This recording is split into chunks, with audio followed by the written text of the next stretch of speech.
All right, we got Mike Bruesewitz and Traevon Jackson joining the show. Two friends of the show at this point. Very grateful they're going to spend some time. We're going to preview the upcoming tournament for Wisconsin, talk about the season, the run they had in the Big Ten tournament. But yeah, T-Jax, Mike, we'll start with T-Jax. T-Jax, how are you doing today? I'm doing wonderful, man. As always, it's great to see you, Matty Ice, and it's great to see the Peli Grosso, Peli Rojo, as you had before you changed the name. So, Mike B, you know my guy. It's great to see you guys. How you doing? I'm doing well, man. You can't complain. Mike, how you doing? Man, I'm living well. I'm back on the island in Puerto Rico. Returned to playing basketball. Played down in the Chihuahua League down in Juarez, Mexico. Played 12 games down there, and been a long journey back. So I had a great time. But now I'm here on the show with Trey and yourself, and couldn't be happier. Awesome, man. Mike, you know, now that the basketball season we're wrapping up, I want to get this one-on-one basketball series, and I heard that you said you're not moving as well as you used to, so I'll officially like to offer a challenge, Mike. If you're back in Minnesota, I will drive out to Minnesota and we can play that one-on-one game. What do you say? He just sips the tea. We can go ahead and have that. That sounds great, Matt. Sounds great. Whatever you need from me. Let's go. Like I will call out my buckets how I so choose. Like, hey, I'm gonna hit you with a step back, punch drag over your head, pull up in your mouth. It's gonna be one of those things in your eye, like bang. Oh, sorry about that. A little Larry Bird action. Exactly. Like you understand, gotta have it. But I'm down. Just count me in. Yeah, hey, I'm not saying I'm going to win, but I'm not going to go down without a fight. I'll be there. I'll be there. Just let me know when you're going to Minnesota. Let's make it happen. All right, perfect. All right, good deal. The challenge is there. But, fellas, let's just start with this. A lot of people are saying it's a terrible draw for Wisconsin. They got James Madison in the 5-12 matchup. My question for you guys is, what is worse, drawing a hot Ole Miss team in 2013, high major program with, the Marshall Henderson, the big fellas, but a hot high major program coming off the conference tournament, or playing a 31-3 James Madison with a bunch of fifth-year seniors running around?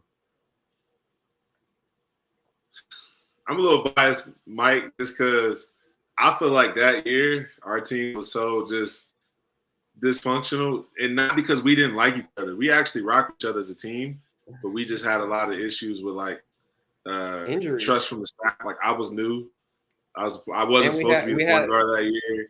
Like Josh. And we had a lot of injuries. Yeah, Josh goes out. That's tough. And so me and I was, I clashed a lot with Coach that year. So Ole Miss, they were good. They weren't like that. We still should have won that game. Like really looking back at, we had the game, I think all the way to the fourth. It just, but I don't really know. I haven't watched James Madison enough, but to go 31-3, you that many veterans on your team, you got to be nice. And historically those upsets always happen from those 5, 12, 6, 6 seed ranges. So I don't. It's similar because they went to the championship just like we went to the championship, Mike. Right? We went to the Big Ten championship. They did. So there's a nice little symmetry between the seasons, and I think it'll be tough for them, especially with like you said, a senior laden team. I haven't really watched them. I've watched just probably 20 minutes before we got on. I watched a little bit of highlights of them. I think they move the ball really well, and any team that's won 30, what you said, they're 31-3. Yeah. Any team that's won 31 games. They have, even if they're more talented, like college has such a variance, they figured out how to do winning stuff. So that's kind of a difficult thing to learn. And it's a skill to have. And I think they have that skill, right? They have that skill of they've won a lot of games. They know how to win. They probably won in multiple ways. And that can be a little bit jarring for a lot of teams, especially come tournament time. But let's look at Wisconsin. They have also won in a lot of different ways, and they've kind of figured out, hey, this is what we need to do to win. And they've kind of built up that skill of learning to win again over these last couple of weeks. And I think for them, I think it was a good showing of this is who we can be. And we'll see, because I think Wisconsin is going to be more athletic. And so if they can, and I think they're going to be just a little bit bigger, and if they decide to be more athletic and bigger, I think they're intelligent enough to be okay, and they can probably make enough winning plays to win that game. That's funny hearing that, right? Though Wisconsin gonna be more athletic. You ain't really hear that much historically in the past. So that's I'm not trying to hear that. We've always been athletic. I'm not trying to hear that. We have always been I agree athletic. with you. I agree with you, but I'm just saying it's just funny. Like they don't. That's not the narrative that they push. So I'm just, Hold on. I didn't like Matt's look over there. What's going on, Matt? What you talk to us? He said, "Oh, I don't know for that athletic." Talk to us. What do you see as an outsider? This is good. Yeah, Matt. What you see, Matt? Yeah, well, I will say no. I agree with you, like to an extent, like that, like laterally, like movement defensively, like lateral quickness, and that extent.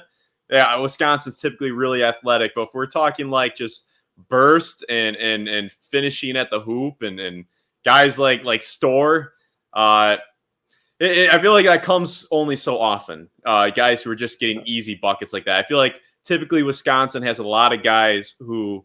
I'm not saying everybody, but a lot of guys who have to really work for their buckets, like Ethan Happ. Like he's athletic in his own ways, but he's just a guy that comes to mind. But that dude was doing 4 pivots, pump fake, layup. Like, and you see a lot of that over the years. And Happ's just kind of like the prototype of that. So yeah, I think there's a lot of guys who can move really well laterally. Like Josh Gosser, he's a good athlete. Like the ability he has to move his feet and stay in front of really good players. I mean, that's athleticism, but we're just talking like that burst and easy buckets, at least in recent memory.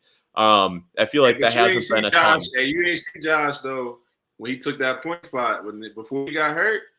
Josh was out there doing the Brown move. Remember that Brown step, that little false step, and then he would fade away. Josh was out there doing that, and then so for him to be able to come back athletically. But I agree with you, bro. Look, I'll say this. I agree with you, Matt, on that aspect, but at the same time, to Mike's credit, like Wisconsin always had a system that didn't necessarily encourage that athleticism. So like Mike would dunk a lot, like in our open gyms and our practices and stuff, and even in the games. Berg was very athletic. You go through all our bigs. Our bigs, like I really think like our team we had a lot, like Ryan Evans would dunk on people. Like we had quite a few posters when I was out there, even like John, like Keaton Ankeville. Like for me, it's always an interesting. Keaton was super athletic. Like would dunk on people. It's just the system. Also, it's the Big Ten. Like this is also what I will say. It's the Big Ten. There's just some giant humans there, and it's very, very different. Well, I'll just say, like, we're saying it's the system, but at the same time, like, I've seen some guys thrive in that system where there's an accountability thing too, where and we're going back to when you guys were there, like 2012, 13, but I'm talking more so, let's say in Gard's era. Like, we've had a lot of guys like T-Jax. I always thought you were a really underrated athlete because you could get to your spot at will. You can get to that hoop. You can get to that mid-range at will. Like Bronson, he was different than you in the sense, like, he would size up and you just size, pull it from 17. Like he wasn't getting to that lane at will. And just like a lot of guys like Bronson, like Happ, and over these years who like they're athletic in their own ways, but I've seen guys thrive. Like we've had multiple, Alonzo Tucker, Storr, Johnny Davis, Sam Decker. Like I also seen guys who popped off in the system. I think the system made Alonzo Tucker probably look better than he really was. Like, I don't know if he's doing what he did at Kentucky when he's got 3 other guys who also have 40-inch verticals on his squad and can just motor just like him. Or Storr. I mean, he improved a lot from his freshman to sophomore year from St. John's to Wisconsin. But, I mean, he's the big fish in this pond. Like he is built different than what we see. And there's other teams. Like, you watch Auburn, they have multiple guys who are similar to what Storr can bring to the table. So I also think if you get that guy who's that elite level athlete, I think they can really thrive in the system. But yeah, I also get. No, I apologize, man. I'll just say this. I don't think we've had a legit wing because Mike played more. Mike played the 3, but Mike also played 4 too because he could be able to go in and out. Sam played the 4. Sam was really a wing. Like for me, Sam was really a wing, but he just never got the opportunity to really thrive as a wing. This is What you mean? In your Final Four run, Sam was getting busy on the wing. He was tough. From the wing. He was killing guys from there. He was tough. Tell me this though. I haven't seen a wing with that plays like AJ in Wisconsin program history. Honestly, a wing, 6'6", that plays like that since maybe Rob Wilson, and Rob didn't play that much. Something similar to him. Like, I mean, if you kind of look at it, if you go back in the days, like Michael Finley was a lot like AJ Storr. But I'm talking about Bo Ryan era. I'm talking about Bo Ryan era, and I consider Gard put in that era because within that, like, no, it was like a really elite or a premier scoring wing. There hasn't been a whole lot. Like it's been more. It's been more two guards and then Decker, and then Storr has come through as well, and then we've had a lot of bigs come through and point guards as well. Like. From our era, we had Ryan, Jared Bergeron, John Lewis was a part of that, Keaton Nankiville, Brian Butch. You look at all those bigs. So you're right. Yeah. Like within the wing scoring, like AJ Storr is definitely at the upper echelon of where he's going to stand as a scorer and as an elite wing from the school for sure. Yeah, I think so. What you think, Matty Ice? And I want to take one thing. I think the better example is Johnny. I feel like Johnny might have looked better than he really was at Wisconsin. That's I mean, like I told you, like there's a pretty good chance Johnny's playing his last NBA ball, and I hate to say that. I want to see him succeed, but he might only have a month left in the NBA, and his ball handling and his lack of a consistent 3-point shot has caught up to him. But at Wisconsin, he looked good enough for an NBA organization to come out and take him with their 10th pick. So I think Johnny almost looked better in the system. But I hope not, because I got a lot of respect for Johnny. I think Johnny got game. You can't really say that as much too, because like Washington's just not a good, it's not a good organization. Like they haven't won in like so long, so you just don't know. I can't watch them enough, but at the same time, though. The thing I remember about Johnny at Wisconsin was he had the ball in his hands more. You know what I mean? Like he wasn't necessarily a wing. Wasn't the norm. Like AJ is a real wing. Like and it ain't much stuff ran for AJ. Johnny was coming off pick and rolls, coming off the pick, dragging. You know what I mean? So he was more in that tweener stage. And so I see the comparison a little bit, but like like AJ like a legit like. That's why it made me upset. Like, bro, run some plays for this dude. Like they ain't running nothing. AJ get all his stuff off of just reads. All right, I'm gonna bypass this little swing back, and I'm gonna come off and I'm gonna shoot this three, or I'm gonna drive, but it ain't ran for him per se. I will say, I mean, they like to do the action where, especially Wall up top, but they it's very simple. They'll have Storr inbound on the sideline, and they'll just do they'll get it to Wall will get it back, and just goes downhill. Very simple, or just simple as Wall passes it and cuts just right in front of it, and Storr just goes downhill usually with his left hand. So it's nothing rocket science. So sometimes with an athlete like that, like you can just give him the ball and say go, and that's kind of what they do. But for me, just kind of pivoting a little bit.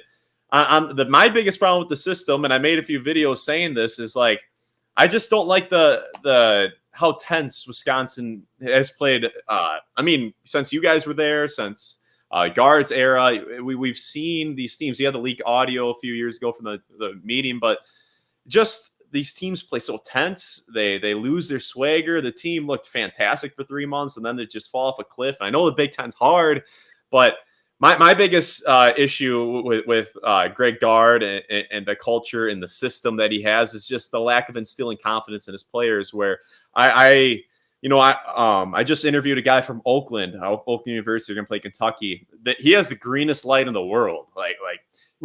He's on the exact opposite side, where there's two ends of the spectrum. There's instilling confidence in your players, and then there's holding your players accountable for their shots and good shot selection. You got to find a balance. And I feel like Gard is just so far on the one side of just the iron fist and just not letting his players flow and vibe. So that's my biggest thing. And so what do you guys have as players? Do you have any thoughts or insight on just how tense these teams play? I mean, one thing is like Yeah, we played tense, and especially now that I am like fairly advanced in my career, a nice way to say I'm old and I've played a lot of basketball. But when I was younger, I used to get really nervous before those games. Like I would. There's a lot of people there. Like I would feel a lot of pressure. Like as a kid, like as 18 to 22-year-old kid, like there's a lot of pressure.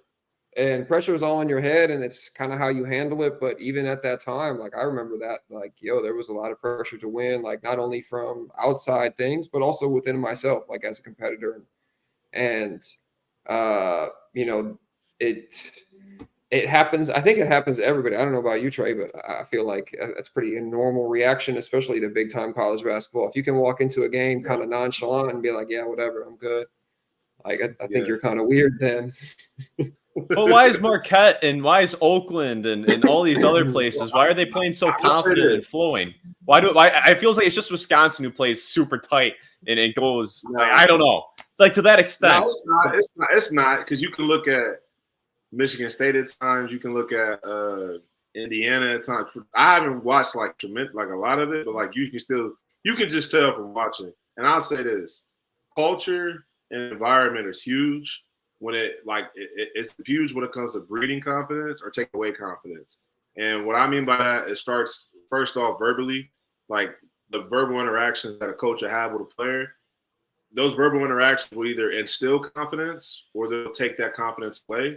And then obviously the actions after that, whether you get pulled or the case may be, like, you know what I mean? That also is still confidence as well. So like if you just name Marquette, Shaka Smart is historically a positive type of dude. So he's going to get on you and stuff, but you don't see him, demonstrative towards his guys. Like you don't see that. You look at other schools like, a lot of the modern coaches that are coming around now. Izzo was like this. Izzo will get in your face and tell you I love you. Like, you know what I mean? That's why a lot of dudes like couldn't stand him but loved him at the same time because he let you ride. But he has that clout though. He has that clout where you can get away with that when you're making 8 Final Fours. When you aren't getting, when you're missing the tournament, when you're not going far into the tournament, you can't get away with that stuff. I mean that's just. And that's what I was about to say. That's what I was about to say with Gard. Gard is and I always want to say this because he comes from the same, standpoint of Coach Ryan. It wasn't a rah-rah like I'm gonna encourage you. It was get the job done. You get the job done, good. If you don't, I'm gonna let you know about it. So it was up to you to build that confidence. It was up to you to break that, and we kind of did that the next year after Mike and them left. That's why I said that first year was kind of tough for us because they helped start that trend. That class, Mike, Ryan, they helped start that trend. Because it was like, nah, like we're going buck back against this. Like come on, let's be like, you know what I mean? And so their players have to do that because it's not up to Gard to decide that. Like Chucky got to lead in that. Tyler Wall got to lead in that. Stephen Crowd got to lead that story, like that effort where they create that environment. Klesman too. If they don't do it, then because at the end of the day, y'all on the court. Coach is only gonna do so much. Y'all the ones on the court. If that makes sense. Yeah. It's Mike, easier said than done too. Yeah, I think some of it is just like cohesion and them kind of understanding like. I think one thing is this, like Wisconsin does play a little bit more tense, but there is a very set, defined role a lot of times with guys of like, hey, this is what you can do and this is what you can't do. Yeah, and if you guys watch Carter Gilmore's high school tape, like that dude was a bucket in high school. Now you're stunned when he makes a three because he's so hesitant to shoot a wide open three. And I tell you what, like I guarantee in their open gyms, Gilmore's knocking down the wide open three. But it's just these players that's my issue is like they get in this box and they play super tight. Marcus Ilver misses a box out and he gets pulled right after that. And it's just like the holding accountable, but also instilling confidence. Like a kid who's just playing, like the worst thing you could do as a player. I never played at the level you guys played at, but like the worst thing you could do as a player is to be scared to make a mistake because you just make more mistakes. Right. So, You're right. Yeah. Well, anything else before I move on to the next topic? I'm talking a lot. I'm trying to let Mike B go. I'm trying to let you go, Mike. Well, let's move on. Sorry, my audio just. Yeah, I apologize. The audio, the internet kind of cut in and out, so I actually didn't hear what you guys all said. We still on the same topic? I apologize. I know we can cut. No, we can move. I think that's a sign to move on to the next topic. But yeah, I will say Wisconsin and they looked like that team from January again, and like whatever they did to snap out of that funk or snap out of that tense, and flow a little bit. It made a difference, and now I do actually think they are dangerous once again. I said they could contend for a title earlier in this year. That sounds like crazy. It almost sounds like taboo for me to say they could contend for a title, but I said that early in the year. They look like that same team again. So, fellas, what do you think the ceiling is on this team at this moment in time? I'll go real quick, Mike. I think the ceiling is AJ. They go as far as AJ is aggressive, and they'll go as far as Chuck leads them. The reason why I say that is because the reason why they played so well in the tournament is because Chucky was aggressive, leading them down the line and all that, and AJ was the guy that keeps them in the game throughout that. Everybody else feeds off of that. Like, I love T-Wall and Crowell and things like that. I believe they're best being complementary roles rather than featured roles. And that's okay. It's not like a shot. It's just they're at their best when we can have you as the third and fourth option versus 1 and 2 option. The issue I have with Chuck at the times is Chuck is so talented and so nice, but like you said, he'll have games where he'll just kind of just lead the team and things like that. In the tournament, you can't do that. If you look at every team that wins, they have a lead guard that is able to go get a bucket and is able to take over the game. So he, as much as he leads the team, he got to be able to do both. And that's when he started doing that when he in the tournament. He had like 18, you know what I mean? Both, he averaged 18 in the last 2 games. If he does that, because AJ going to be AJ. AJ going to come in and get a bucket. So, but I need somebody else to keep us afloat. That helps John Blackwell. That helps everybody. If they do that, it's not taboo for you saying they can win. They have a lot of talent. It's just if Chucky can lead them down that line, let AJ be AJ, let them, and then lead them down the line, and then they straight. Because Klesman and all them, they're going to do their job. Like, they consistent. That's their job, consistent. But they need the game changers. That to be Chucky and AJ. Mike? Nice. Yeah, I think for me, like, I can see them getting to the second weekend for sure. Like a Sweet 16 I think that's super achievable. Who do they have underneath them? They have Duke underneath them, possibly. If they get it'd be Duke in the round of 32, game. And then Houston potentially in the Sweet 16. Yeah, like, I mean, seeing Duke in the second round could be a really interesting matchup. I know they got a couple senior guards too. I think it would be good for Barry versus Chucky.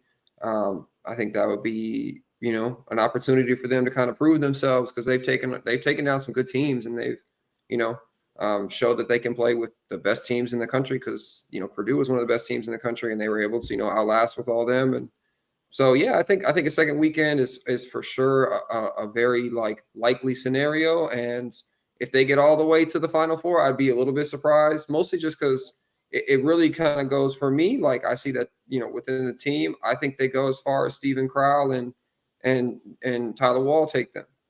Like, I think Chucky and AJ have and Klesman have kind of, I think they've kind of figured out, like, okay, we got to carry an offensive load, but it's like, okay, but if they can get, and they've kind of figured that out because that's what they were doing early. Like, those 3 guards were really controlling the game. And then what made them so difficult was Crowell was super aggressive. And same with Wall, like you had to deal with them. And that was the thing. I feel like Crowell during that kind of slump for them, he just wasn't as aggressive, whatever. He wasn't as impactful as he had been. And now he has a chance to do that. And he was in these games.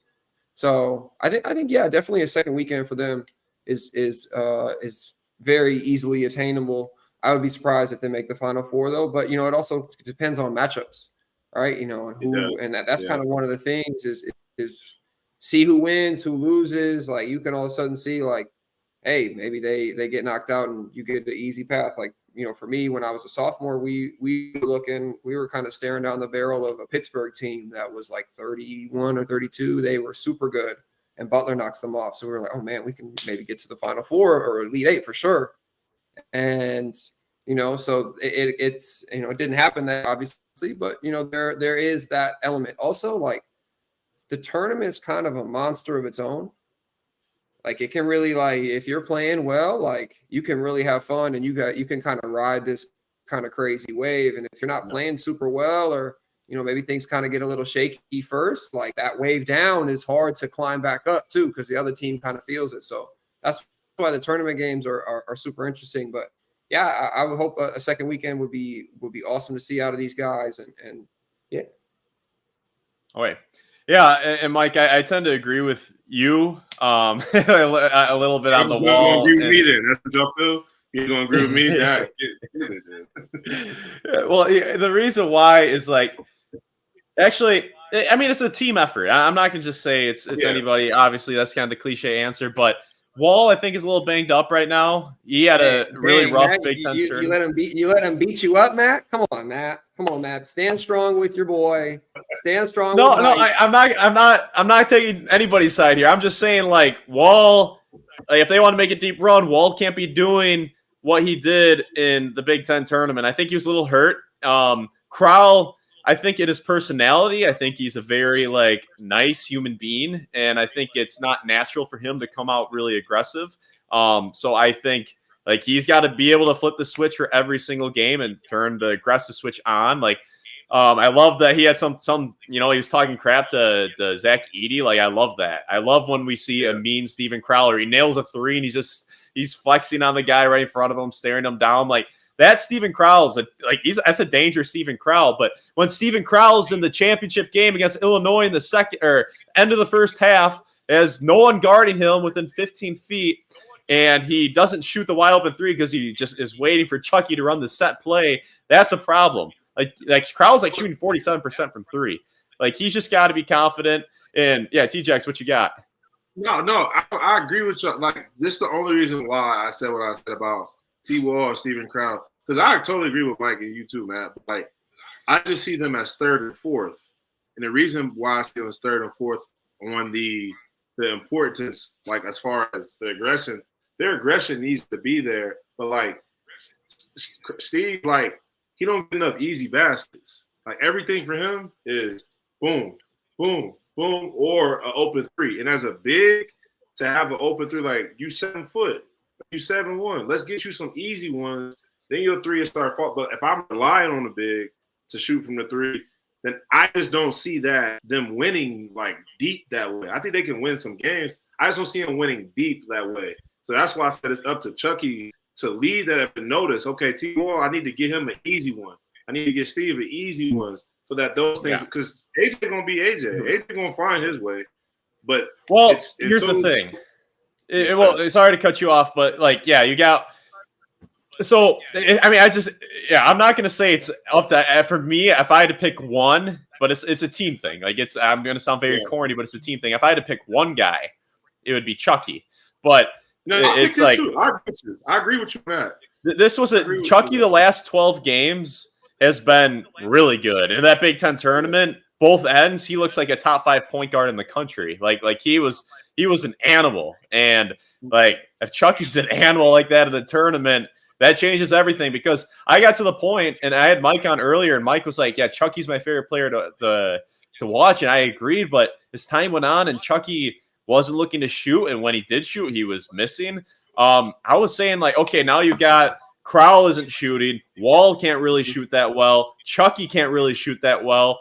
Storr at the time wasn't shooting that well. So it's like you would have, like, Klesmit and Siege is not shooting well. So it'd be just like Klesmit and Blackwell would be the only guys who could make a shot. And I was like, that's tough to win. But we gotta talk about Connor as you break it. Go ahead. Yeah, well, I don't think Connor's going to play at all in the NCAA tournament. I just don't think he's got a spot right now. I think things are rolling too well. But so Chucky would be my guy, but Klesmit's got to be able to fill it up. Like, he had his ups and his downs. Like, he's got to be able to fill it up, and not everyone's going to be thriving in every game. And but yeah, Chucky would be the one guy I would point to. But, like, Wall has to step it up. Crowell has to be aggressive. And then, those 3 guards got to be able to fill it up a bit. And Storr, like, he had a wonderful Big Ten tournament, but, like, that wasn't Storr, like, for a decent amount of the Big Ten play. Like, this was a different Storr. I'm not hearing that. You know why I'm not hearing that, Matt? Because you can't handle the truth. You know why? Because he was in a system that don't run nothing for him. The dude been balling. You know how he took 24 shots a game. Huh? He took 24 shots a game. He took 24 shots. He take 24 shots. Wait, come on, that's ridiculous. This dude ain't take no 24 sure, shots. He's taking a lot of shots. This what happened. What do you mean? Go look at how many shots he took. Matt, look up real quick because I'm gonna get this point off across.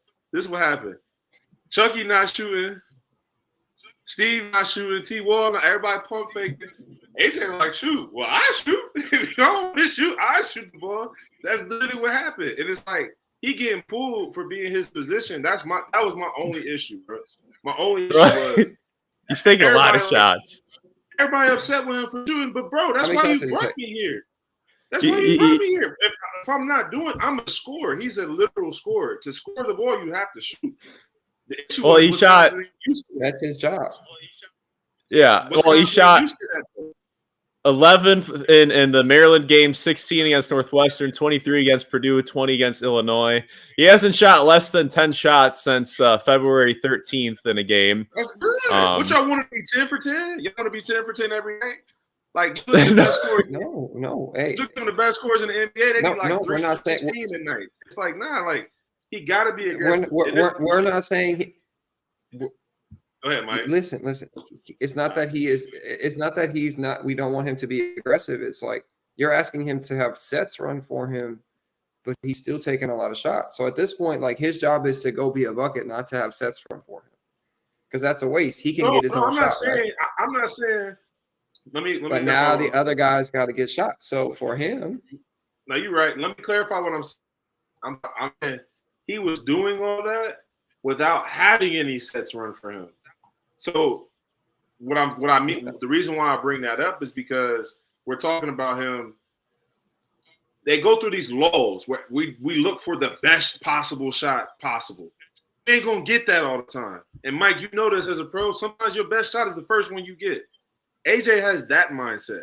Okay, if I'm open, I'm gonna shoot it. I'm not about to just wait until the end of the shot clock. At the end of the shot clock, and then hurry up and throw something up because no. If I'm open, I'm gonna shoot it. So it looks like he's okay. Has there been times where he has some guns? Yeah, I can say that. Okay, I can see that. But like that comes with him as a player. You can't take that away from him. Because if you take that away from him, the way that you just seen throughout the Big Ten tournament, that you've seen, throughout spurts in the season that they had where he took over, he's a game changer. You gotta let them game changers go.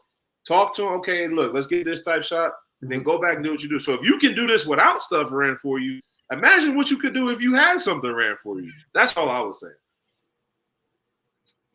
Tennessee ain't saying nothing about the Tennessee dude having stuff ran for him. You ain't saying nothing about who else the other wings. Terrence Shannon having stuff ran for him. That's all. It's just a difference. He's just as talented as now. The Tennessee dude, I think he a little bit more. He up there, right? Dalton he tough.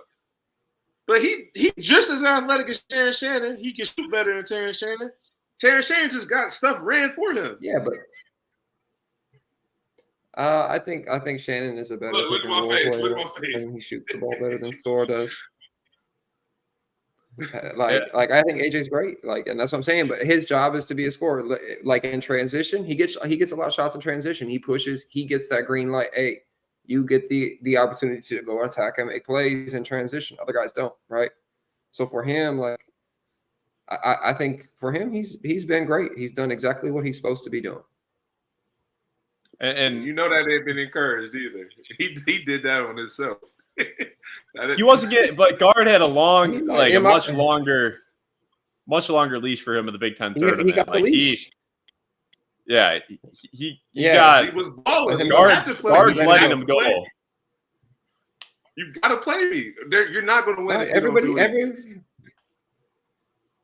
Yeah, for sure. He's part of that. He's part of that recipe for them, right? He's part of that recipe for that team. So yeah, I think for him, he's trying to figure that out. And I also think, like, we've been kind of talking about what happened with the team. Man, those guys they're 18 to 22-year-old kids. Like, that's true. They go through stuff like, hey, they going through class, they trying to talk to girls, they trying to do all that stuff. So that stuff happens sometimes. You hit a losing streak, especially in the Big Ten. It's nightmarish in there, man. You don't get a lot of easy games. Like, even the low-level teams, you got to go play. So. Yep. Yeah. So, all right. So let's compare. How do you guys think this team stacks up versus the 13-14 squad, T-Jack's first Final Four squad? I'm biased. Go ahead, Mike. Wait, I'm sorry. The question kind of cut out. What was it again? How does this team stack up versus the 13-14 squad the year after your senior year, Mike? Our team? Yeah, 13-14. The first Final Four. I think for the 13-14 team, I mean, they won a lot of games. Like, they kind of had a similar lull too, though, y'all. Like, in the 13-14, they had a very similar lull. They had like that 6-game losing streak in the Big Ten, and then they just kind of found their swagger. And I think the biggest difference is like, you know, out of all the guys on the team, like, who's the like bona fide NBA guy, right? So I think like in 13 and 14, you definitely have Frank, and you only had Sam. Both those guys were on the level of professionals at that point. Like, they were projected to be NBA lottery picks, all that stuff. Whereas this team, I think they really only got one that can be on that path, which is Storr. And I think this team is full of a lot of really high, like, good players and high-level pros, but I don't think there's just like that elite level player compared to like Frank and Sam too. Sam played super well, as well as, you know, Trey was playing really well in that time. And I will also say this, like, that 13-14 team, you guys shot the ball extremely well. Like, you guys shot the ball at a high clip. Ben was for multiple positions. So I'd say that.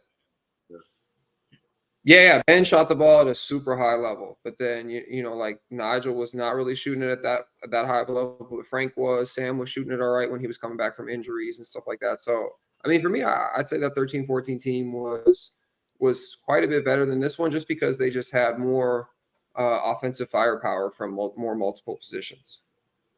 Yeah, that's what I said. I'm a little biased because you played.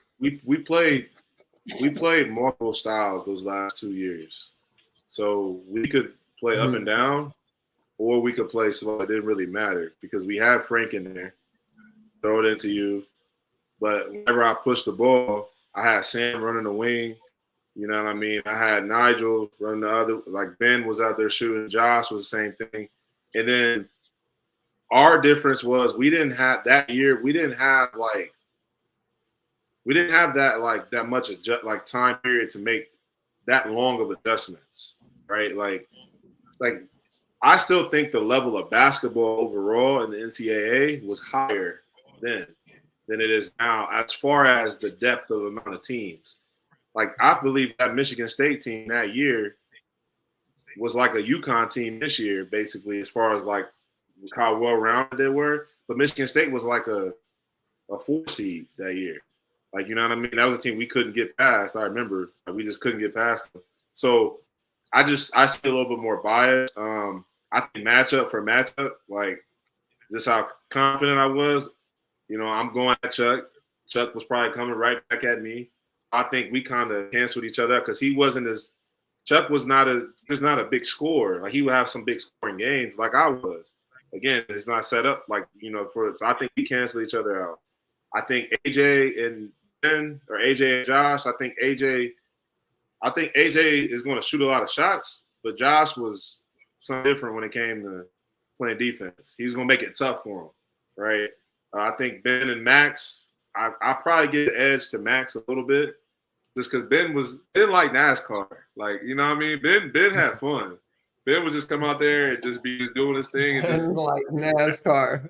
I'm telling you, bro, Ben would have 30 and then not come to the gym for the next day and just go watch NASCAR. That's how Ben was.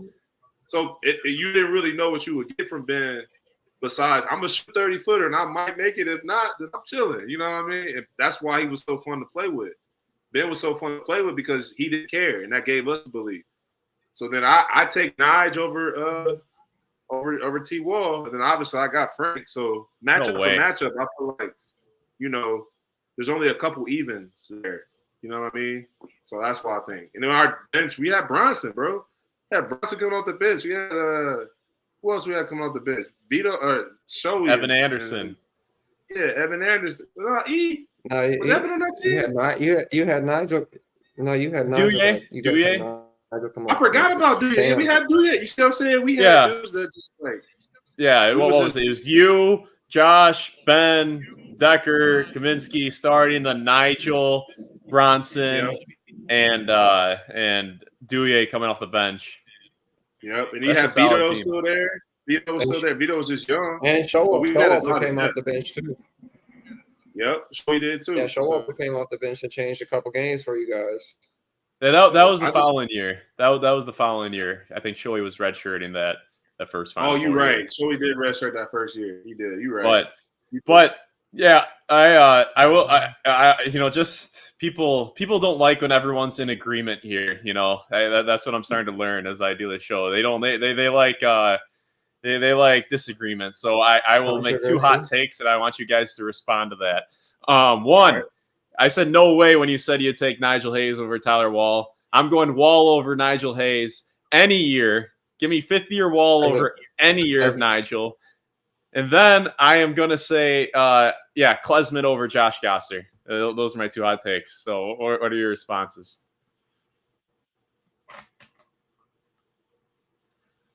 I think they're a little too spicy. Wait, what? A little spicy. I like Tyler. They're a little too spicy. A little too caliente. Okay. Like any year from Nigel, I think his sophomore year he shot something of like. Okay, maybe not sophomore Nigel. I say not sophomore Nigel.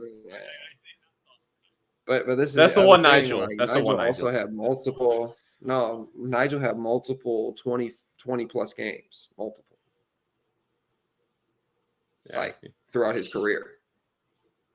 Yeah, like I like Tyler. I think Tyler's a really great player. I think he knows how to score the ball on the block. I think TJ's going crazy up there. I want to hear it.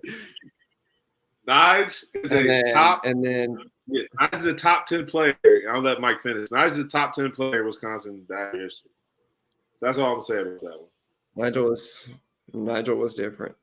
I will say that. And then with Clemson over Gosser, I think that one's not so hot. I think Klesmit, it's like the scale of two. Like, because this is the thing. Like, Klesmit does a lot of great things offensively, but like we talked about it earlier in the show, like the skill of winning. Like Josh is just a very skilled at winning games, literally. And like whether it was knocking shots down or doing what was necessary on the defensive end, but he was still like a bucket. Like he still got busy. It wasn't like he was just like a non-factor on offense.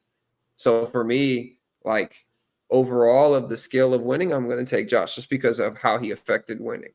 Now, and offensively, I think Klesmit has a little bit more of a polish to his offensive game for sure. I will give you that. But other than that, like overall, like those are a little spicy, just a little. So you already got my take. T-Wall, nice. I like T-Wall, but we're not doing that tonight. We just not gonna do that. And then for Josh and Max, here's the difference that we got to talk about eras of the game. The era of basketball now calls for multiple ball handlers. The era when we played in, there was one ball handler. And that was me, the point guard, which Josh had before he got hurt. So people be like, oh, Josh was kind of no. Josh had some bop. Mike will tell you this. Josh was dominating leading up to his injury on some things. So it's not like he lost that. He literally played a real two guard. I'm going to shoot the ball like the classic two guard. I'm going to shoot the catch and shoot.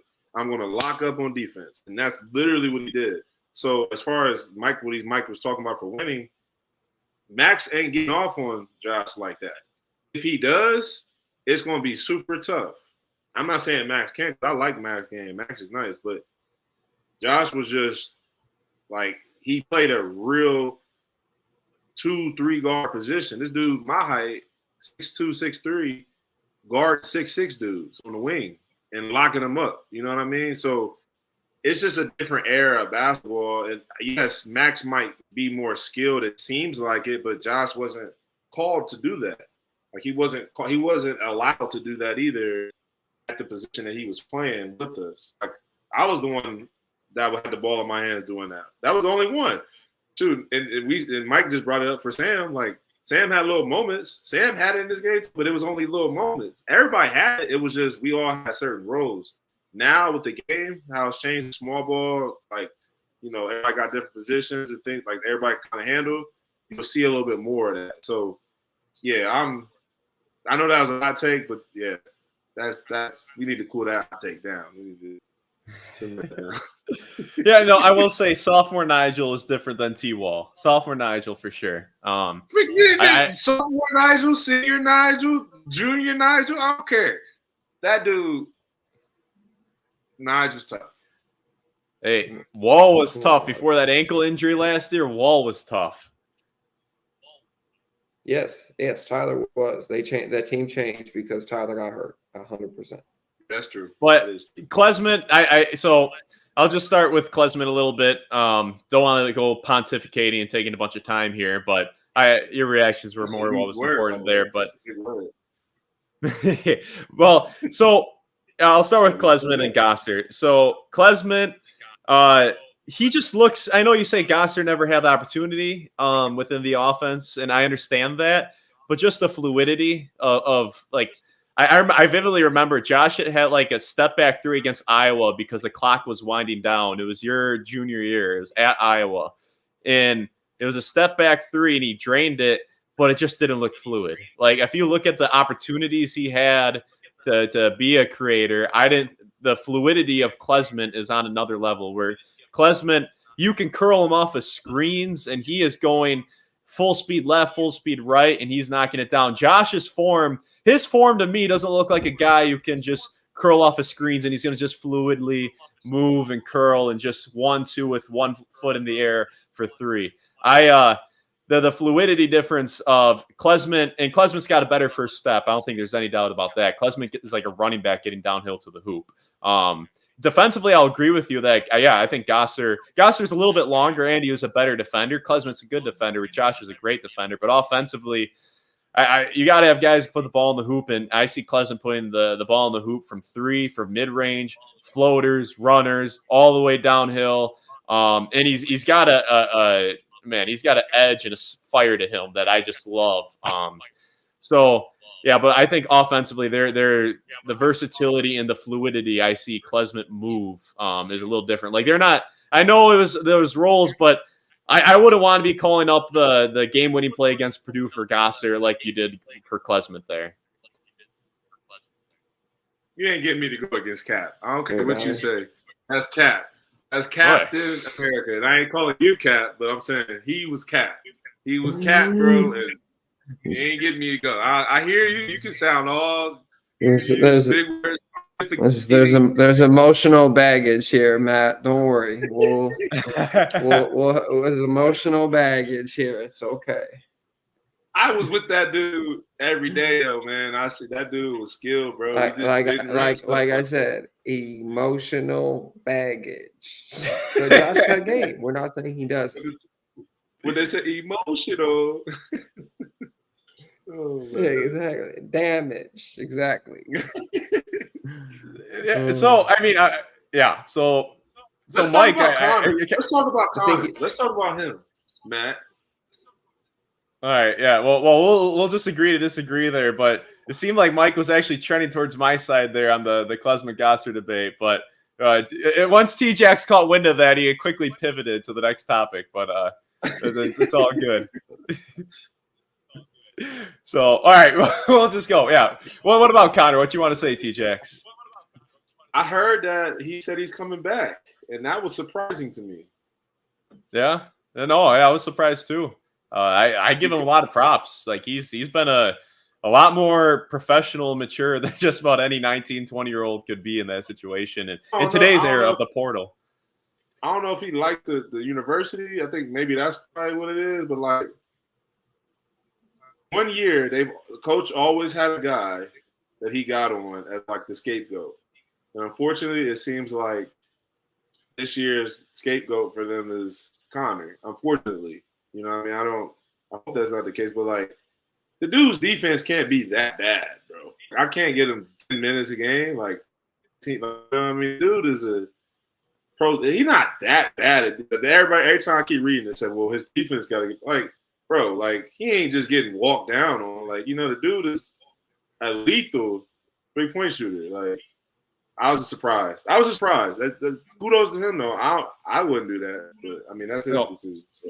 Sometimes less is more. And if I ever want to have Essegian on the show, I just probably shouldn't say anything. The minutes he was supposed to get Blackwell. Mike, bro, you keep cutting out, man. Get your internet together. Man. What'd you say? You said say it again. You went out. All right. Well, I'll just say that with Essegian against Illinois, he right when he checked in, Storr made a mistake, Gard pulled Storr, and then right when Essegian went in, Illinois went right after Essegian, like back-to-back plays. And then Chucky waved to Gard, said, get Storr back in the game, then Gard threw Storr right back in. So, I mean, I think Essegian, we lost Mike for a second, but I think Essegian, I agree. I think he just has a really tough spot. I don't think his defense is as bad, as it's been publicized. And I've seen moments from him, but his problem is, we'll have to get Mike back here. But I just think that with how well Blackwell's playing, Storr, John is a game changer. It's just tough to put Essegian in when he's in a really tough spot right now. Like it's hard when you're going to get like 5 minutes to prove that you're having an on game. And all right, we got Mike back, but it's hard when you got 5 minutes to prove you have an on game. You're coming in tense, and you know that if you don't make your first shot, you're probably going to get pulled. So it's a really tough spot. But on the season, he's just not shooting well, and if he's not shooting well, I don't think there is room to give him minutes at this point in time. So. That's the unfortunate part. At this point, I agree with you. And Mike, I'll let Mike chime in on this, but like he reminded me of like I'm just saying, we always have 1 year, and all coaches a lot of times do this. They have like their scapegoat guy. A lot of times on our team, the scapegoat guy was Douye. And the narrative will come out about him that he was soft or that he would do this, or this is internal stuff, right? I'm not going to go into too much detail. But that was just the narrative. But then if we don't have Douye, there's some games that we don't win because of how talented the dude is.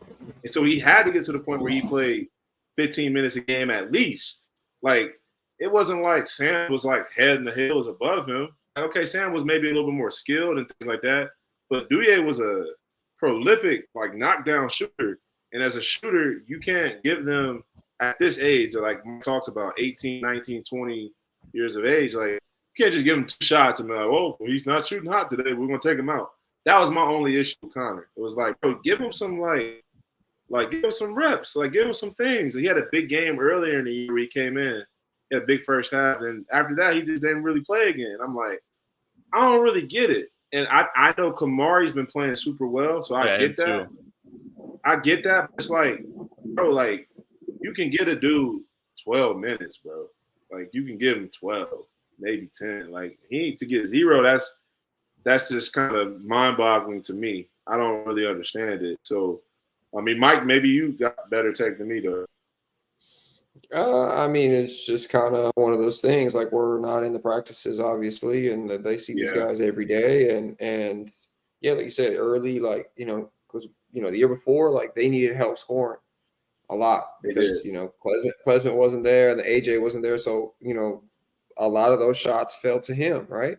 You just needed him to be an offensive engine for you guys. And, this year they upgraded, AJ Storr comes in, all of a sudden John Blackwell comes in, and, Connor has to move, and he because John Blackwell's played extremely well. He understands the game defensively. He changes things. So I mean, there are certain things that you need to bring to the table, and like Connor brings a lot of shooting. He brings a lot of offensive, gravity in terms of where he does space on the floor. But a lot of it's just kind of what happens, man. Some other guys came in and took that role from him, right? And he hasn't been able to climb back and earn that back. So I mean, at this point, like, yeah, it would have been nice to see him, especially kind of like I call him like a microwave guy in the NBA, where they just come off the bench and see if they can get hot really quick and change a game. I think he's perfect for that. I think he's perfect for that. But the problem is where are you going to take those shots from? Who are you taking shots away from? As well as, that's not necessarily kind of what college basketball has. There are some teams in college basketball have that, but not a lot. Whereas like in the NBA, it's like you need that because the actual extra possessions and the extra time. Where in the college game, it's 70, 60 possessions, depending on 60 to 70 possessions. So, you got to try and find shots for him. So I think it's unfortunate for Connor, but like kudos to do for coming back. Like out of everybody that's just, hey, I want to leave. This isn't good for me. Like kudos for him, because like I think that will actually in the long run maybe help him out a little bit, especially if he just is able to make the jump to being a professional. This time will definitely serve him well. Yeah, it'll definitely help him. It'll help him. We'll see though, because I wouldn't be surprised if AJ leaves this year and they try to go to the portal and get somebody else, and then they already got everybody else on the team. So it's like that was my only thing. Was like, do you know something we don't know? Is AJ leaving? I would hope so. I think he should, because I don't think there's an upside for AJ to come back. I just don't think it is. Like, I don't see them getting exponentially better next year. He could put up better numbers, but like you're hot. Like if he has a good tournament, you gotta go. He's been having a good tournament. So if he stays, then it's like you're in the same as you are last year. John's still there, Mari's still there, Mac's still there, Chuck's still there. Like the new guard that's coming in is coming back. Like, you see what I'm saying? It's just like it's cluttered. So that was my only thing. But I do he gotta be a strong mentally dude. I give him credit for that. Yeah. So, well, it is late on the East Coast right now, so I'll wrap this up with just two more questions. Out, bro? We didn't even talk that much, man. Why are you kicking us out? Hey, it's what is it? It's 10:46 for Mike out there on the East Coast. Mike ain't doing this. Mike's gonna talk. It's past my bedtime, Trey. I'm not even gonna lie to you. There's a little dog who's looking at me crazy right now. So we're gonna go just for this answer, just say yes or no. Do you think if Wisconsin has a terrible performance on Friday, and let's say JMU wins? You set this up. Hold up. Go ahead, Matt. Go ahead. I'm not trying to set you up, but do you think Gard's seat is a little hot if they have a bad performance on Friday? My intention's not to set you up. I know. I'm just messing with you, Matt. I'm just messing with you, Matty. I know you got great intentions. Go ahead, Mike. Yeah. The new AD is he's there, and he wants his presence to be known. And he giving guys 1-year contracts, and he knows, he kind of feels like, you got to get something done here. So I think so. I think if Gard makes it, if they have a win and they get a good showing again. Maybe not even win, but just play super well. I think he'd be fine. Yeah, I think I agree with him. I think the question still arises if they only make it to like the second round, right? Not the second round, but like the second game, right? It's like 32s. If they lose the first game, then yeah, for sure. But then if they go to 32s, it kind of dies down. But if they get to like a Sweet 16 or Elite 8, I think that solidifies him, long run. But I think it's really up to the team and Gard to decide that, because I agree with Mike. The AD is he a little different. Different than Barry, for sure. Yeah, a little bit more modern, no doubt. So last question I got for you guys is, just going down memory lane, what's one story you have about one another? Like it comes to your mind. I was thinking about this. What you got, Mike? Like I'm trying to think of like some away games that we had, or some in games. Like, because like one thing I always remember my year when Josh got hurt, and you really, like, one thing I appreciated about you is you stayed in the gym. Like, yeah, you had your little chair workouts. Man had 15 chairs on the court. Every like on the both elbows, on like pull-up spots he was trying to get to, he would just have them all out, and he would be working. Like, I appreciated it. Like, I'm making fun of him because of the chairs, but now he was really putting in work, and you could see it by the time he, when he first started playing the point guard spot to when he finished. Like, you could see the time he put into it, which was great. Yeah, I appreciate that, Mike. I don't have like one particular memory, but like I think I told Mike this privately too, but like I always appreciated Mike because he helped me feel inclusive. I didn't really feel inclusive on that team just because I was kind of on the outside looking in. I was a different kind of like dude at that time period. Like, it was a culture shock for me going to Wisconsin from where I came from. And so at time I didn't really gel with a lot of the guys, right? Like I wanted to be close. Like I wanted to be mentored and shadowed, Jordan Taylor. And I talked to Jordan about this too. Like I wanted that. I didn't get it the way I wanted it to. I didn't have the relationships with, and Mike's leaving now as I'm saying all this. I didn't have a great relationship with the staff. Yeah, I didn't have the greatest relationship with the staff because, quite honestly, the staff just didn't prepare for me to be in that position, right? So I'm getting thrust in this position and looking at it from there, and they're like, shoot, if we lose, then our jobs is on the line. Coach Ryan literally came in one time, and as Mike comes back in, he'll probably remember this. Coach Ryan came in one time our freshman year, and my freshman year, his junior year, we were losing. And you remember this, Mike? He was like, we lost to Iowa, I think at home. And he was like, Jared, you might need to get your red shirt. Take your red shirt off. I don't know if you remember that, Mike, but he literally said that. Coach Ryan literally said that. So for me coming in, I didn't understand at the time, young and mature. I'm like, Dad, I just want to be liked. I just want to be accepted. But they're in a totally different situation. They're depending on their jobs. Mike was a guy that throughout that time, he never like just pushed me to the side. Like, he would always talk with me. He would, hey man, come hang out with me, or hey, what you trying to do tonight? You trying to come? Like, and I look back on it like, man, I rock with that. Like, because it was him and Ryan Evans. You know what I mean? Him and Ryan Evans really looked out for me a lot. That for the older group of guys, I appreciate it. And I told Mike this, like, thank you, bro, because you don't realize how mentally tough that year was for me. And you helped me, like, be like, okay, I'll be okay to go through this. Like, if they can go through it, then I'll be okay. Like, I always appreciated that about him. So that was a bunch of stories, not just one. My apologies for taking a long time. No worries. No, that was great. I'm glad I could help you along the way, young fella. Of course, bro. Of course. Deal. Well, yeah, that's all we got for you.